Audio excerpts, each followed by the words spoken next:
Hi, Reverend Barnes again, coming to you again from the Sistine basement with an introduction to the first chapter of Linda's study on the women of the Bible. And this week, Linda's going to lead us right into it and have us read about some interesting women. And to introduce them, let me tell you this story. Years ago, my wife served on the leadership board of a local community ministry that ministered to women and children.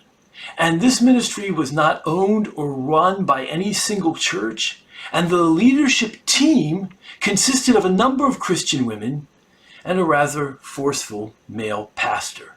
Now, my wife liked the pastor. He said a lot of deep spiritual things, but he also apparently had this habit. Sometimes a team would face an issue or a question, and they would say, let's all go home and pray about it and come back and talk it over and make a decision.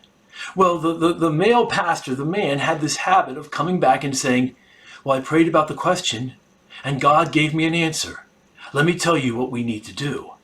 And at that point, what could the rest of the leadership team do? They could either follow the pastor's direction, or they could say, no, we're not sure yet that you really are completely hearing from God, because we prayed too, and some of us may have other thoughts and other questions.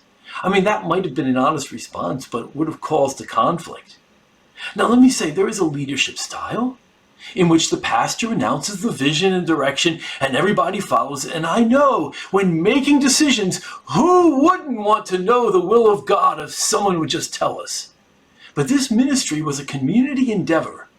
So the pastor was not the pastor of the entire leadership team. In fact, I'm not sure he was the pastor of anyone else on the leadership team.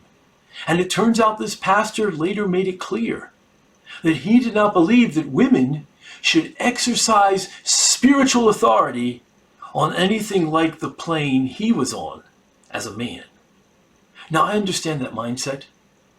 And there are some passages of the Bible which seem to suggest that men are always or almost always supposed to be the leaders. But then there are other passages that suggest, women, they can lead too.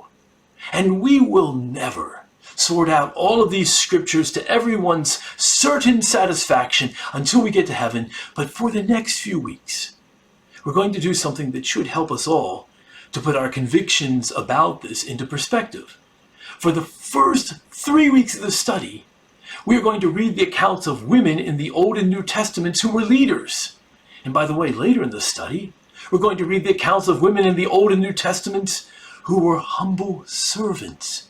And both types of women are found in the Bible, and both types of women walked with the Lord. So this week, we're going to start with leaders. 4 women from the Old Testament. Miriam, the sister of Moses, a judge named Deborah, a prophet named Huldah, and a queen named Esther. And let me just make you this promise. Whatever you believe about biblical womanhood, these women will give you something to think about and something to pray about.